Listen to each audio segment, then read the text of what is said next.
Olá, sejam mais uma vez bem-vindas e bem-vindos ao nosso canal A Literação. No vídeo de hoje eu vou mostrar para vocês uma conversa muito legal que eu tive com a escritora paulista Wanna Mileto. A Wanna Mileto, ela tem alguns textos que nós já publicamos na revista Fluxos, e ela é uma escritora e professora que mora atualmente na cidade de Sarapuí, no interior de São Paulo, perto de Tatuí, mas que nasceu na capital, ela é paulistana, né? Nasceu no Jardim Taipas, na zona norte de São Paulo. Então, com vocês a conversa com a escritora Wanna Mileto. Eu não me considero ter nascido escritora exatamente naquele local. Eu estudei numa escola da prefeitura e eu era uma criança muito introspectiva. E foi na poesia que eu me encontrei. Eu me encantei, quando eu entrei na escola, eu me encantei com Ismália e a poesia de Fagundes Varela. Deixa eu ver se eu me recordo. Vagalume, de Fagundes Varela. Eu achei aquelas poesias de uma riqueza tão grande e eu me via em Ismália. Eu me encantei com a literatura. E foi a partir daquela escola, né, que eu fiz da primeira série até a oitava série, o antigo ginásio, e eu me identifiquei com a literatura. Certo. Bom, então agora me diz uma coisa, Wanna, o que é a literatura? Eu vou fazer duas perguntas numa só, tá? Certo. O que é a literatura para a Wanna e o que é a Wanna na literatura? Opa! Uma grande pergunta. A literatura, para mim, é uma forma de vida, uma forma de viver, de me expressar. É o momento quando eu leio, eu viajo, né? Eu me teletransporto para o local do livro, eu enxergo a cena, eu vivo a situação, é aquela, sabe, a simbiose, você e a leitura. E eu e a literatura somos parte integrante de um único corpo, né? Agora, eu na literatura, eu me considero um pequeno fragmento. Sabe aquele farelo do grão de areia no oceano, né? Que você tenta chegar perto dos grandes, né? E escrever, porque quando você escreve, você coloca 99% da sua personalidade de você no seu texto, na sua escrita, seja numa crônica, num conto, num romance, numa poesia. Então, quando eu consigo escrever algo que uma pessoa faz a leitura e fala, nossa, isso me tocou profundamente, eu me sinto próximo dos grandes escritores que eu sempre namorei na época da infância, do colégio, do magistério. Então, somos parte de um único corpo, eu e a literatura. Eu gostei da metáfora do grão de areia, né? Do pequeno fragmento da literatura. Muito bom. E deixa eu te perguntar uma coisa, quais são suas influências literárias? Minhas influências? São várias. São várias. São várias. Eu sou apaixonada por Rui Barbosa. Eu invejo Rui Barbosa. Quando eu leio um texto dele, aquela forma clássica, erudita que ele escrevia, nossa, eu falei, puxa, como eu queria ser como Rui Barbosa. Mas eu tenho essa influência de Rui Barbosa em alguns textos. Fagundes Varela, Alfonso Guimarães, né? E o Poeta dos Escravos. Eu me lembro quando eu li pela primeira vez Navio Negreiro, eu chorei. Eu chorei. E eu me encantei. Então, a minha influência, ela está, assim, no romantismo, no parnasianismo. Você falou do Navio Negreiro, é engraçado que eu quando estava no ensino médio, isso já faz um bom tempo já. Uhum. Eu não vou nem falar quanto, porque, né, mas eu tive um professor de literatura que ele pedia para a gente decorar poesias uma vez a cada bimestre e tal, né?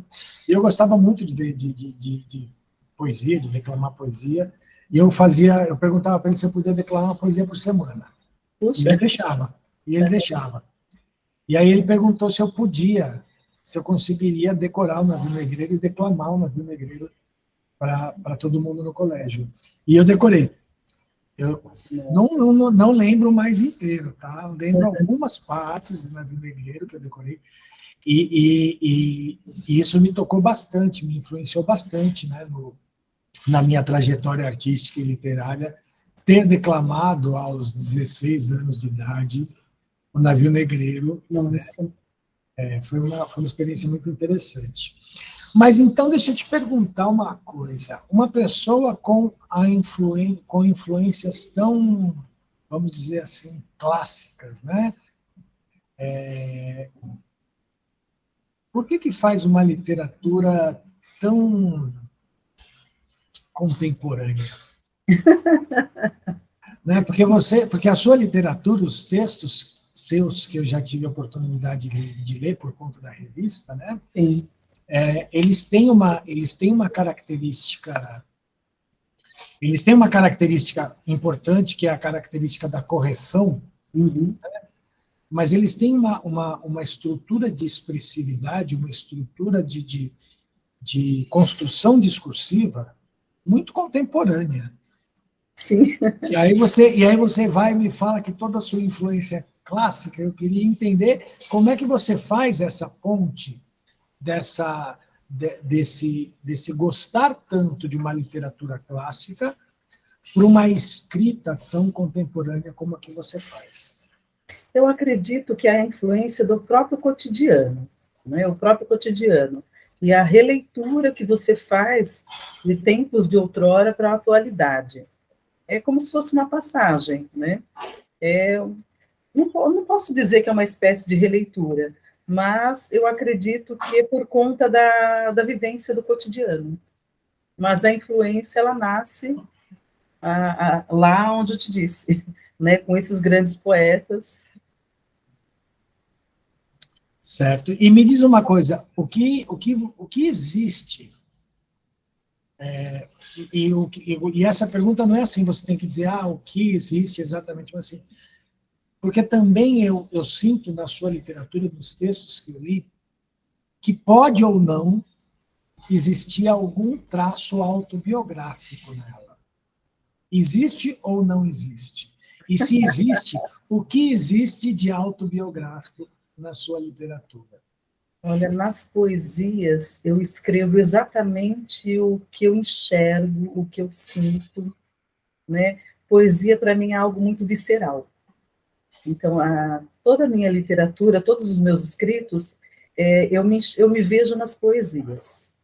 E os textos carregam as marcas, né, do que eu vivi, do que eu senti, e como eu me projetei para o que eu sou hoje, né? Então, os meus escritos têm essa marca, característica, sim. Eu costumo falar, eu me considero poeta e não poetisa, porque eu escrevo exatamente aquilo que eu sinto, né? As palavras na poesia, em cada verso, é um pedaço de mim. E qual a importância que você vê na literatura? Agora não é mais para você, nem para mim, mas qual a importância que você vê da literatura para o mundo? Olha, essa resposta ela vai carregada da minha formação acadêmica. Sou professora, né? Eu me aposentei na rede pública estadual de ensino, mas a literatura é uma forma de liberdade, de expressão, de reencontro, de revisitar passado, de se projetar para o futuro. A literatura, ela é algo que deveria ser cultuado nas escolas, né? De repente até dentro de casa, para que quando a pessoa chegasse na fase escolar, ela pudesse expandir o pensamento. É uma forma de expandir. Então, a literatura é algo imprescindível. É um momento quando você faz a leitura de um livro, de um texto jornalístico, você viaja, né? Você se projeta naquilo e você expande o pensamento. Hoje você faz a leitura de um texto X, amanhã de um texto Y. Tudo isso vai ficando nas gavetas da sua memória. Eu acredito que a leitura, ela faz você enxergar o mundo de uma forma diferente. E qual é a relação que existe entre a escritora Havana e a professora Havana? Elas são duas pessoas apartadas, elas são duas pessoas que dialogam. Qual o nível do diálogo dela? E eu estou perguntando isso porque eu fiz teatro durante mais de 30 anos, né? Eu fui ator de teatro durante mais de 30 anos. E, paralelamente a isso, também fui professor. E eu me considerei por muito tempo um ator que resolveu ser professor. E hoje em dia, eu me enxergo muito mais como um professor que brincava de fazer teatro. E eles dialogavam, mas o diálogo que eu tinha com o ator era um diálogo mais lúdico. Eu me considero muito mais um professor agora do que um... Então, mudou a minha percepção a meu respeito. Por isso que eu te faço essa pergunta. Qual o diálogo que existe entre a professora e a escritora? Olha, a professora, ela se aposentou basicamente há alguns anos. Então, quando professora, eu admirava poetas, as poesias, eu sentia assim... Teve uma ocasião, em uma aula de língua portuguesa, eu trabalhei a música da Rita Lee, não sei se foi ela que compôs, Amor e Sexo. Eu acho Sim. aquela música de uma riqueza, assim, uma preciosidade tão grande, e eu comentei, na época, falei, nossa, eu tenho uma inveja, né, uma inveja, eu deveria ter escrito essa melodia, escrito essa letra, né, eu deveria ter feito isso, mas nunca tinha me habilitado a escrever um poema. E passado, em 2013, isso foi antes de 2013, né? Em 2013, com o falecimento da minha mãe, eu comecei a escrever o que eu sentia. E, sem querer, tudo no celular, um dia eu passei, fui digitar à noite, e o celular não aceitou, porque estava com a memória cheia, né? Eu fiquei com dó de apagar, como professora, você guarda tudo, né? No dia seguinte, fui colocar para o computador e vi que tinha estrutura de poesia. E até então eu não sabia que eu tinha essa capacidade para escrever poesia. Nesse momento houve um pequeno desligamento. A professora de um lado, a escritora de outro. Então eu brinco, né? Eu falo que eu sou tripolar, quadripolar, porque eu uso vários pseudônimos, né? O meu nome é Silvana Lemes, mas eu publico como Vana Mileto. Alguns textos eu publico como Évora Morgan, músicas também, como Évora Morgan, e textos de cunho político, eu utilizo o nome de Odorico Alborguete. O Odorico, do Odorico Paraguaçu, e o Alborguete, do comentarista, que ele é uma comédia, né? E eu adotei o pseudônimo masculino porque eu escrevia para um jornal, e o jornal sempre escrevia poesia, e outro dia, uma ocasião, eu quis escrever um texto jornalístico, e o redator falou assim, não, isso não é coisa para você. E por que não é coisa para mim? Então, o que eu fiz? Eu inventei esse personagem e falei, olha, tem um amigo que mora em Boston, e ele gostaria de publicar alguns textos, né? E apresentei esse amigo que não existia, e acabei publicando o texto de cunho político. Então, existe, sim, uma diferença da professora Silvana, que ensinava no curso de Pedagogia e Psicologia, que alfabetizava, e da escritora, porque tem alguns textos que eu publico são bem diferentes de mim. Né? A impressão é que você incorpora um personagem, né? Incorpora uma outra identidade e produz, e escreve. Então, essas pessoas se dialogam, e é interessante que quando eu coloco tudo em um livro, eu falei, bom, esse daqui está mais para a Silvana, isso daqui é da Vana Mileto, isso aqui é da Évora. É uma coisa de doido. A Silvana também escreve? Escreve. A Silvana também escreve. Escreve. Então tá. Você diferenciou o Odorico das outras, né, escritoras que habitam em você. Né? O Odorico é aquele que escreve textos políticos, porque, inclusive, a situação que você contou é muito esquisita de acontecer ainda, né? Sim. Mas, enfim.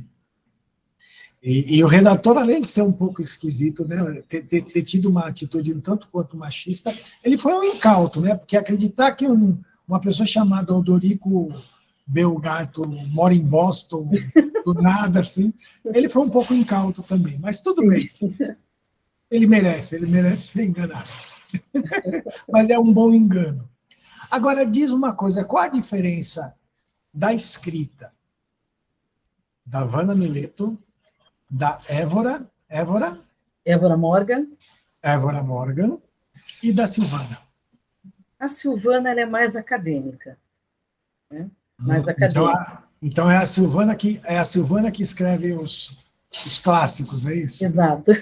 A Silvana vai para os clássicos. A Vanna é a poeta, a que se encanta com o nascer do sol, a que passa horas observando estrelas e para ouvir o som dos ventos. A Évora Morgan ela é mais sombria. Ela é mais sombria. É introspectiva, sombria e gosta de compor. A Évora, ela compõe músicas. A Évora, então, além de uma escritora, ela é uma compositora. Exato. Exato. Interessante. E elas costumam brigar ou não? Elas já tiveram brigas? Já tiveram... Olha, elas se entendem muito bem. Elas se entendem muito bem. Vivem em harmonia. Personalidades distintas que vivem em harmonia. E diz uma coisa, você já teve a vontade, se você não quiser falar, tudo bem, mas se você já teve a vontade, se você já não fez, de transformar essas suas coautoras, né, em heterônimos, como fez Fernando Pessoa, por exemplo? Pensei. Pensei nessa possibilidade, sim, mas eu sou muito pequenininha. Não chego perto de Fernando Pessoa. Não, mas Fernando Pessoa, você criaria 2, 3. Fernando Pessoa criou mais de 30, né? Você criaria 2, 3 pessoas. Não, eu pergunto isso porque você falando, né, dessas escritoras e desse escritor que habitam aí em você, é muito interessante porque você falou para além da escrita, você começou a traçar alguns perfis de personalidade dessas pessoas, né? Uhum. E aí eu me lembrei automaticamente do Fernando Pessoa e dos seus heterônimos, né? Que são realmente, quer dizer, se você pensar no Ricardo Reis, né? No Alberto Caes, são pessoas que existem. Uhum. Apesar de nunca terem existido, você tem a vida deles, você tem toda uma biografia deles, né? Sim. E aí eu acho que seria muito... Eu fiquei curioso em conhecer essas pessoas que de repente vivem aí por trás desses nomes. Mas é só uma viagem minha. E é muito interessante isso, porque você fala isso, porque eu sou o tipo da pessoa que se alguém tentar, eu sempre falo que se alguém ficar tentando, aliás, uma amiga minha uma vez leu um texto meu, essa minha amiga filósofa, e ela leu vários textos meus, e ela falou assim, eu passei mais de um mês relendo o seu texto na ingenuidade de achar que eu ia te encontrar nesse texto. E achando que eu realmente tinha te encontrado nesse texto. Aí quando eu chego no final do texto, eu percebi que estava tudo errado. E aí eu falei para ela, porque eu não me coloco nos meus textos. Os meus textos não são, se alguém me perguntar, eu falo, os meus textos não são nem um pouco autobiográficos. Não tem nada, obviamente tem coisas minhas, porque é impossível a gente deixar de ser quem é ao escrever. Mas não tem nada da minha vida nos meus textos, somente nas minhas poesias. Aliás, eu só escrevo poesias autobiográficas. Gostoso. Todas as minhas poesias. Então, eu falo que eu estou escrevendo um livro, uma autobiografia, que vai ser um livro, que é um livro de poesias. Então, porque todas as minhas poesias são autobiográficas. Eu só consigo falar de mim em verso. Das minhas dores, das minhas mazelas, em verso. Se eu quiser tentar manifestar alguma coisa em verso que não seja sobre mim, eu não consigo, aí eu tenho que ir para a prosa. E, ao contrário, eu não consigo falar de mim em prosa. Não consigo. Bem-vindo ao clube. Porque eu começo a viajar muito, sabe? Eu começo a viajar muito e eu falo, não, não dá. Né? E aí eu acho interessante essa coisa de criar vidas, porque quando você cria, por exemplo, a Havana, né, que é a única dessas escritoras que eu conheço, porque eu não conheço nem a Évora, nem a Silvana e nem o Odorico. Né? Eu só conheço a Havana. Quando a gente lê os textos da Havana, né, a gente fica... Por exemplo, eu vou dizer para você, eu enxergava a Havana como uma jovem, mas uma jovem assim, com seus 21, 22 anos de idade. Que bom. Uma jovem que está começando a... Não é começando no sentido de imaturidade, é começando no sentido de garra, de vontade, de se colocar expressivamente no mundo. Então, eu enxergo a Havana como uma escritora que está no auge da sua vontade de expressar o mundo, de expressar o seu mundo. Né? Por isso que eu falo de criar vidas, porque a Havana, para mim, é uma pessoa... É isso, é uma pessoa de, sei lá, 20 e poucos anos, 22, 23 anos no máximo. Uma jovem que está lá. E que se precisar ir para a rua, ela vai para a rua. Eu vejo, eu enxergo a Havana assim. Pode até ser que a Silvana, se precisar ir para a rua, vá. Né? Mas eu enxergo a Havana assim. E aí eu fiquei curioso, porque agora me deu vontade de conhecer a escrita da Silvana, a escrita da Évora e até a escrita do Odorico. O Odorico, tá bom. Eu gosto de texto político, mas me deu vontade de conhecer. Porque os textos da Havana, eu queria tentar imaginar, através dos textos, como é que seria a Évora, como é que seria o Odorico, enfim. Mas isso são só viagens minhas, tá? Por isso que eu falei que eu não sou entrevistador, eu fico batendo papo e viajando. Mas deixa eu te fazer uma outra pergunta agora, vamos mudar um pouco o rumo dessa prosa. Como é que você enxerga manifestações literárias que não são muito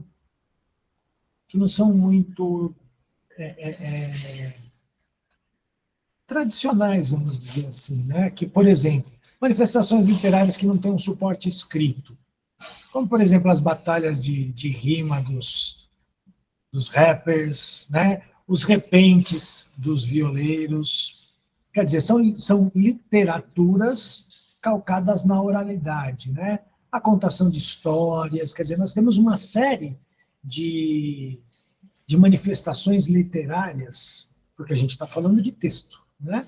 Mas que são calcadas em outros suportes que não o suporte escrito, né? Que são calcadas na oralidade, por exemplo.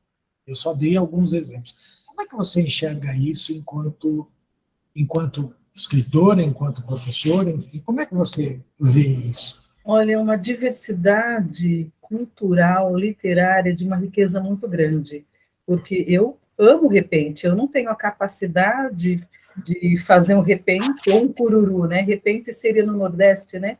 E aqui na capital, aqui em São Paulo, nós chamamos de cururu. Eu acho muito interessante. A pessoa precisa ser muito criativa, ter uma memória gigantesca e um repertório vocabulário imenso, né, para conseguir trabalhar as rimas. Eu enxergo, são materiais, né, materiais para estudo e para reflexão em sala de aula. E eu sempre utilizei. Eu me recordo que eu iniciei minha carreira docente em 85. Eu lembro que no ano de 86, a minha avaliação bimestral, eu dei a música Sal da Terra, de Beto Guedes. Depois eu pedi para que os alunos trouxessem uma música do Gabriel Pensador, para ser estudada em sala de aula. Então, a riqueza, né, cultural que essas produções possuem, né, mesmo na oralidade, mesmo que não seja na forma escrita, você passa depois para o papel.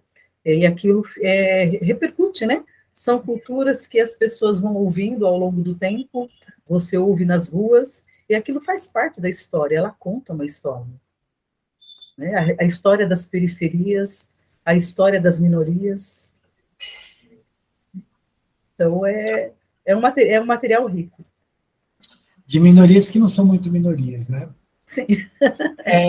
Eu vou fazer pela primeira vez, eu tô me sentindo, agora vai baixar em mim um espírito de entrevistador, mas aqueles entrevistadores não muito bons, tá? Não é nenhum Jô Soares, não, tá? Eu vou falar alguns nomes, e eu queria que você falasse sobre esses nomes, mas assim, em poucas palavras, tá? Uma frase, duas, três palavras, tá? Bom, nunca fiz isso, mas vamos tentar. Vamos tentar. João Guimarães Rosa. Ai, o ar.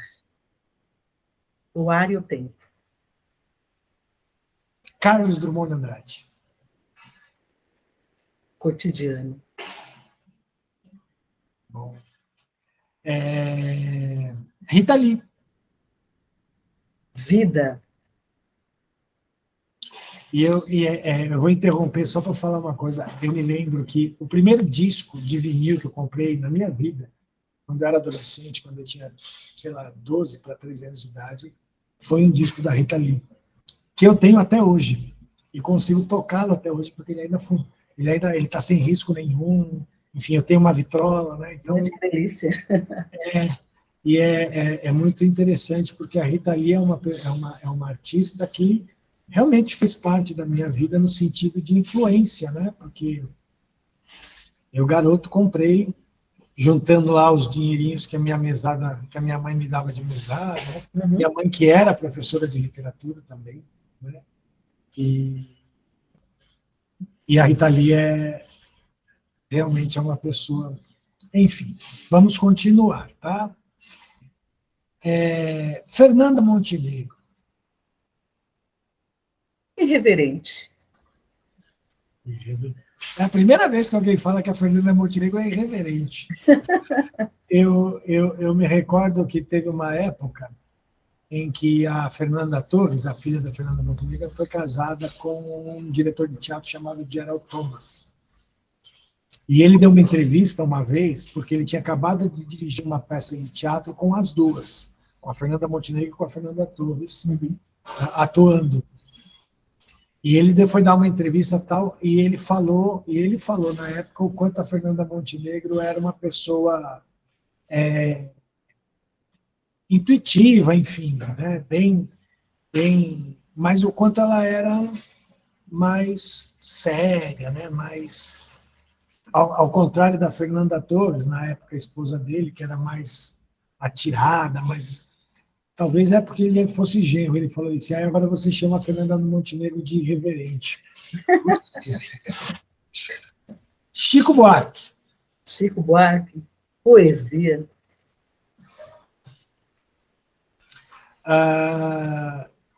Carolina Maria de Jesus. Realidade nua e crua.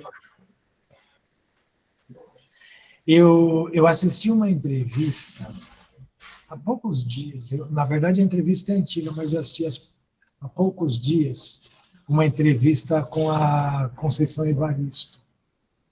E falaram que ela teve um livro dela proibido de ser trabalhado numa escola, acho que em Minas, não lembro exatamente em que estado brasileiro, uma escola particular, foi trabalhar um livro dela. E foi proibido, não é proibido porque proibido por motivos políticos, mas foi proibido porque falaram que os jovens que iam ler o livro, né, que precisariam ler o livro dela, não iam saber lidar com a realidade que ela coloca no livro, né? E aí, na hora que eu vi essa entrevista, eu falei, gente, mas, nossa, se estão falando isso em relação ao texto da Conceição Evaristo, que apesar de tratar bem da realidade, é poético, né? Porque a Conceição Evaristo tem Sim. uma escrita mais poética. Imagina se tivessem que ler Quarto do Despejo, da Carolina de Jesus, né? Eu acho que esse livro seria... E aí eu acho muito estranho essa coisa de proibirem determinados livros, né? Não sei, eu queria entender, o que você acha disso? Eu acho de uma hipocrisia tão grande, tão grande. Eu me recordo, acho que foi de uma crônica do Luiz Inácio Loyola Brandão. O texto fazia referência a uma mulher que recebia cartas anônimas, né? E nas cartas o homem paquerava, falava algumas palavras eróticas para ela, né? E na realidade ela mesma que escreveu a carta para ela se sentir melhor, né? Mais ou menos isso.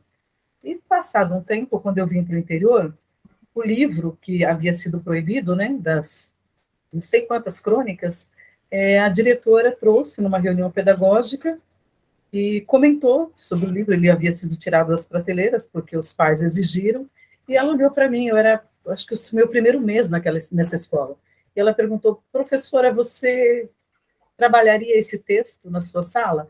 E olha, se eu lecionasse para o nono ano ensino médio, sim. E os professores ficaram escandalizados. E a diretora perguntou: você poderia ler a crônica? Aí pronto. Claro, né? Li com prazer a crônica. E você vê os, o rosto dos professores, né? Espantados, escrachando o texto, que era uma coisa que não deveria estar ali. E eu fiz a leitura, assim, bem fluida. E ao término, os professores: isso não deveria estar em livro, né? Não poderia trabalhar. E a diretora insistiu: você usaria esse texto? Eu falei: no ensino médio, sim, mas eu sou alfabetizadora, não faz sentido trabalhar esse texto com uma criança de 6, 7 anos. E olharam muito torto para mim. E eu olhei para o rosto das professoras e comentei: escuta, vocês são casados? Têm filhos? Eu acho que em 4 países vocês fazem coisa pior do que o que está escrito aqui, né, para quebrar aquele gelo. Mas eu acho assim ridículo, porque hoje em dia você vê a criança de 6 anos assistindo Big Brother. Eles têm um acesso basicamente restrito nas redes, na internet. Então não faz sentido determinados textos serem considerados proibidos. Tá certo. Bom, a gente podia ficar conversando aqui por horas, Silvana, porque eu estou achando uma delícia, mas a gente tem a limitação até do tempo mesmo, não daqui, porque aqui a gente pode ficar conversando por horas e horas, mas até a limitação do tempo mesmo, para que o vídeo não fique muito longo, né? Sim. E eu só queria te agradecer por essa oportunidade de conhecer. E diz uma coisa: quem quiser saber mais sobre o seu trabalho, como é que pode ir atrás? Além dos seus textos que estão na nossa revista, né? Que eu recomendo, leiam a revista Fluxos, né?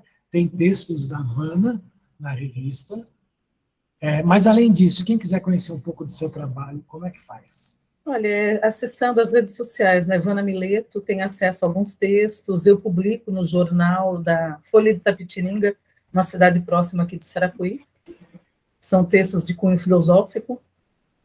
Nas redes sociais. E essa Folha de Itapetininga, ela é impressa, ela tem na internet ou não? É impressa e eletrônica. Eu publico na edição de sábado.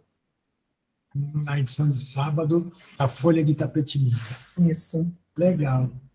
Legal, Vana. Eu queria te agradecer por essa oportunidade, por esse papo gostoso, por essa conversa gostosa.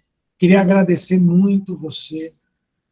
Na verdade, em seu nome, eu queria agradecer a todas as escritoras e a todos os escritores que honram a revista Fluxos com as suas obras. Eu me sinto sempre, a cada edição da revista, eu me sinto maravilhado, porque é um privilégio para mim conhecer tanta escritora e tanto escritor no Brasil e até fora do Brasil, que resolvem mandar os textos para a gente, e eu me considero realmente um privilegiado de ter acesso a essa literatura que está sendo feita agora, que é uma literatura tão rica e tão diversa, tão plural, tão bonita, Enfim, queria agradecer, então, fazer esse agradecimento público em seu nome, mas também para todas as escritoras e todos os escritores que nos honram muito com suas escritas, e você é uma dessas escritoras que nos honra toda vez que você manda um texto para nós, viu, Wanda?